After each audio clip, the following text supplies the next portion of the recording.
You are watching खबर face to face. अस्सलाम वालेकुम। आज जो एहतजाज रखा गया था और जो जंग चल रही है, अमेरिका इजराइल जो ईरान पर बमबारी कर रहा है, 150 बच्चियों को जो स्कूल में जो पढ़ती थी, प्राइमरी स्कूल में 150 बच्चियों को उसने बमबारी करके मार दिया। इसमें आपकी क्या प्रतिक्रिया? हम दुनिया में जहाँ भी जुल्म हो रहा है उसकी मुखालफत करते हैं और उसका कभी साथ नहीं देंगे। और जो ईरान ने कदम उठाया है हक और इंसाफ के लिए, चाहे वो फिलिस्तीन हो, चाहे वो कोई सी भी ज़मीन हो, जहाँ तक मजलूमों का साथ ईरान ने दिया है, हम भी उसके साथ हैं और हमेशा जालिम को जालिम कहते रहेंगे और मजलूम के हमेशा साथी बने रहेंगे, चाहे हमें कितनी ही कुर्बानी देना पड़े। आलम इस्लाम को क्या मैसेज देना चाहिए? हम आलम इस्लाम से यही कहेंगे कि वो फिर अपने आप को समझे, अपने आप में गौर करे, अपने दिल के अंदर इस्लाम को बसाए और इस्लाम की जो वसीयत है, इस्लाम की जो शरीयत है, इस्लाम का जो कानून है, इस्लाम का जो इंसाफ और हक परवरी है और बंदा परवरी है, उसे सीखे और अपने आप में बसाए और हमेशा इस्लाम का साथ दे। ये फिरका वारियत, ये मौलाना मसलक का है, ये फला मसलक का है, जब तक हम अपने आप में झांकते रहेंगे कभी तरक्की नहीं कर सकते। बहुत बहुत शुक्रिया भाई। आज जो यहाँ पर एहतजाजी प्रोग्राम रखा गया था, इस सिलसिले में हमारे दर्शकों को क्या कहना चाहेंगे? मैं यही कहना चाहूँगा, ये जो हमने रखा है, ये प्रोग्राम नहीं है, ये एक शोक सभा है जो हमारे आयतुल्लाह सैयद अली खामनई साहब के लिए हमने रखी थी, जिसमें सभी किस्म के सुन्नी, शिया, हर और दूसरे मसलक के सारे लोगों ने मिलकर इसमें बढ़ चढ़कर हिस्सा लिया और उन्होंने बताया कि कुछ लोगों की नफरत फैलाने से हम लोग अलग नहीं होंगे, हम सब एक हैं, हम सब में कोई फ़र्क नहीं, हम सब इस्लाम को फॉलो करने वाले लोग हैं और हमारे में कोई डिफरेंसेस नहीं है। आलम इस्लाम तमाम दुनिया के मुस्लिमीन लोग को आप क्या मैसेज देना चाहेंगे आज जो शोक सभा रखी गई उसके माध्यम से? मैं सभी लोगों को ये कहना चाहूँगा कि मिलजुल कर रहें, अपनी आपसी रंजिशों के लिए आप किसी दूसरे को उसका फ़ायदा उठाने का मौका ना दें और आपस में सब ना इख्तलाफी दूर करें और सब एक साथ रहें। बहुत बहुत शुक्रिया। महासभा आप क्या कहेंगे आज जो शोक सभा रखी गई इसके बाद? आज की शोक सभा ईरान के सुप्रीम लीडर आयतुल्लाह उज़्मा सैयद अली खामनई हुसैनी, जिन्होंने 36 साल तक अपनी हुकूमत के साए में मजलूमों का साथ दिया और फ़िलिस्तीन के हमनवा रहे और चाहते थे कि जो असल बाकी है वो अपनी असल पर बाकी रहे और जिसने जुल्म सितम किया है वो अपने घर वापस जाए। यहूदी हों या ईसाई हों, अल्लाह ने सबको जीने का हक दिया है, रहने का हक दिया है, लेकिन किसी पर जुल्म करने का हक किसी को नहीं दिया है। अल्लाह सब पर मेहरबान है और वो चाहता है कि उसी की इबादत की जाए और उसी से रहमत की भीख मांगी जाए और उसी के साथ कैफ और निशात के साथ ज़िंदगी गुजारे। इस्लाम दुनिया का एक ऐसा मज़हब है जो न किसी पर जुल्म को रवा रखता है और न किसी मजलूम का साथ छोड़ता है। हम हमेशा से मजलूमों के साथ रहे हैं, मजलूमों का साथ देते रहे हैं, देते रहेंगे। बहुत बहुत शुक्रिया। इसराइल जो है, ये कहा जाए कि इसराइल ने जुल्म किया। इसराइल जो है एक कैंसर का फोड़ा है कि जो जिसकी पैदाइशी जुल्म के साथ हुई। मूसा दयान के ज़माने से लेकर टेओडर हर्टज़ल से लेकर और आज तक जितने भी वज़रा और ओहदेदार इसराइल के पैदा हुए, उन्होंने सिर्फ खून बहाया है। ये ऐसी मनहूस रजीम है कि जो बेगुनाहों के खून के ऊपर पनपती है। और आप ये देखिए कि कब इसराइल ने जुल्म नहीं किया है। आप देखें कि बेरशेबा में 60,000 मुसलमानों को मारा, उसके बाद शबरा और शतीला में 40 से ज़्यादा हज़ार मुसलमानों को मारा, दैर यासीन में 25,000 मुसलमानों को मारा। इसी तरीके जब ये उर्शलीम में दाखिल हुए थे तो उस वक्त घरों से लोगों को निकालते थे, गोली मारते थे और यहूदियों को शिफ्ट करते थे। और उसमें बहुत से ईसाइयों को मारा, बहुत से सुलह पसंद और दीनदार यहूदियों को, इसलिए कि यहूदी और ज़ियोनिस्ट में फ़र्क है। यहूदी एक मज़हब है, हमको उससे कोई इख्तिलाफ नहीं है, लेकिन ज़ियोनिस्ट जो है, सहियोनिस्ट जो है, अरबी में सहायना बोलते हैं, ये खूंखार दरिंदे हैं, ये शैतान परस्त है, जिनके यहाँ जो पूजा अर्चना या इबादत होती है वो मासूमों के खून को बहा के होती है। तो ये अब देखिए ना कि एप्स्टीन फाइल जो है ये यहूदियों को बिछाया हुआ जाल है। नन्ही नन्ही बच्चियों के सामने बच्चियों को ज़बह करते हैं, बच्चियों को बिठाकर उनका गोश्त खाते हैं, आँख निकालते हैं, जिस्म के आज़ा के हिस्से जो है कांटों से निकालते हैं।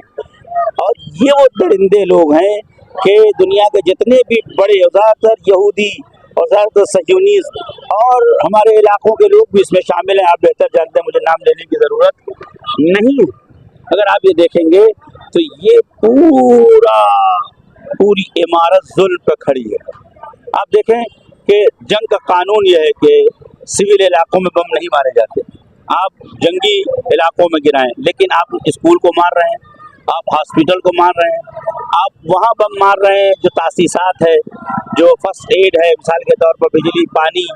तो ये वो लोग हैं जो इंसानियत को तड़पा के मारना चाहते हैं। लेकिन याद रखिए कि कभी भी जुल्म चाहे जितना बड़ा हो जाए, यदुल्लाह फौक़ अयदीहिम, खुदा का हाथ हर हाथ से बुलंद है। कुदरतुल्लाह फौक़ कुल्ल कुदरतिन, अल्लाह की ताकत हर ताकत के ऊपर है। लिहाजा इसराइल का मुक़द्दर नाबूद होना है और वो नाबूद होता जा रहा है।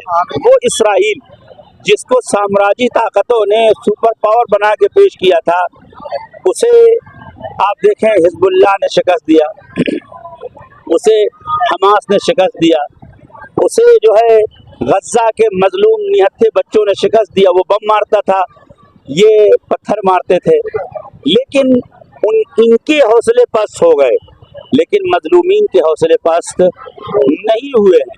और हम दुआ करते हैं ईरान के रहबर के लिए, ईरान की मौजूदा रहबरियत के लिए, कि इसराइल को जो सबक उन्होंने दिया है, हम तमाम इंसानों के ज़ख्मों को ठंडक मिली है, हमारे ज़ख्मों पर मरहम रखा गया है। ये वो इसराइल था कि अभी आपने देखा कम से कम 60,000 बच्चों को मार डाला, हॉस्पिटल पे बमबारी, तासीसात यानी पानी, हॉस्पिटल, खाना और तमाम वो तरसीलाती एरिए जिसको सब बम गिरा के तबाह कर दिया। और ये कहते साहब हमने रसद नहीं पहुंचने दी।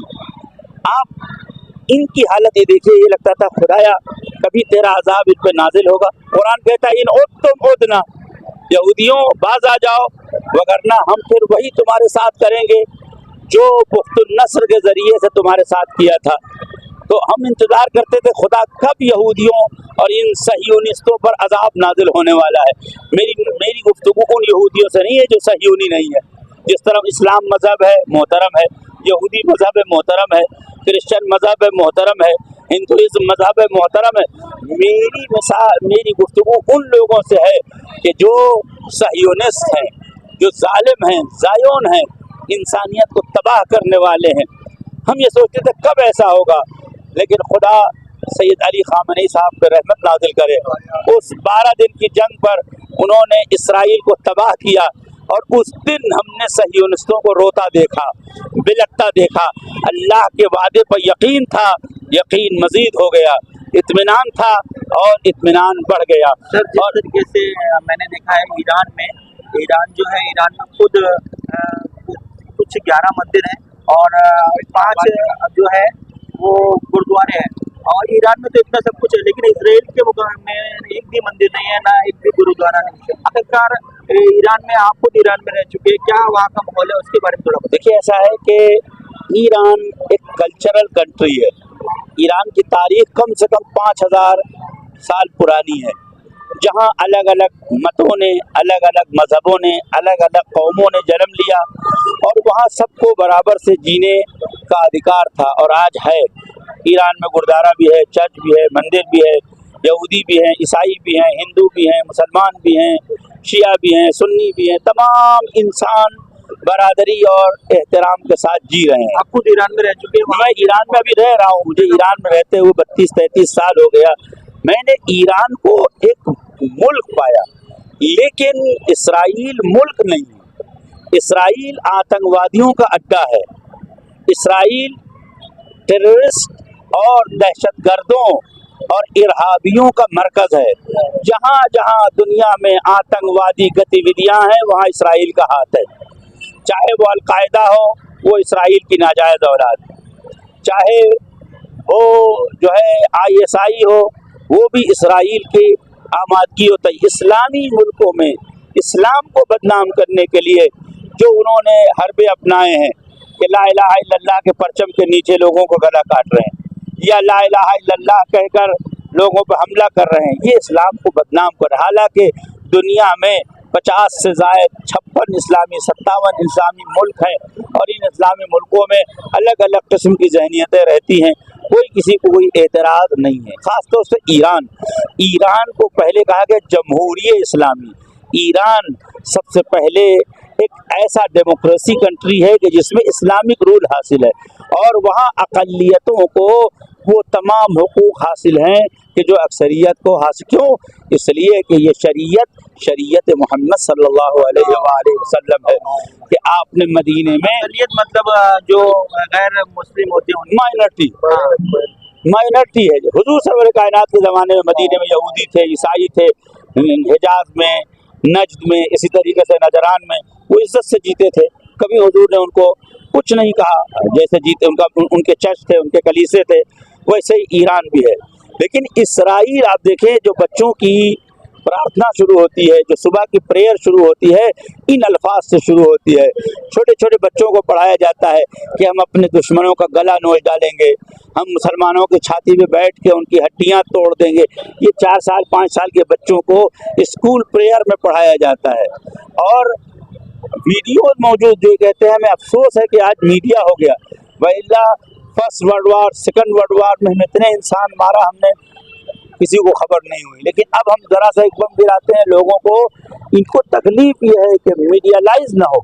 और इसीलिए आज देखें, हमारे मुल्क से लेकर इसराइल तक वही गुन गाते हैं जो उनका है, फला मार दिया, फला गिरा दिया, लेकिन ये नहीं बताते कि जालिमों के कितने जहाज गिरे, जालिमों के कितने शिप खत्म हुए, जालिमों के कितने बहरी बेड़े और बेड़े खत्म हुए। क्यों? इसलिए कि ये अपनी तशहीर से डरते हैं, इन्हें डर लगा रहता है कि कब अल्लाह की लाठी इनके सर पर गिरे। लिहाजा अजीज़ों, हम जिस मुल्क में रहते हैं, इस मुल्क की बुनियाद यह है कि हम न जंग करते हैं न जंग का समर्थन करते हैं, और हमें अपने मुल्क से इस बात की उम्मीद है कि वो जंग में हमेशा जो मीडिएटर का किरदार अदा किया है वो किरदार अदा करे। किसी एक पक्ष की तरफ होने से जंग भड़कती है।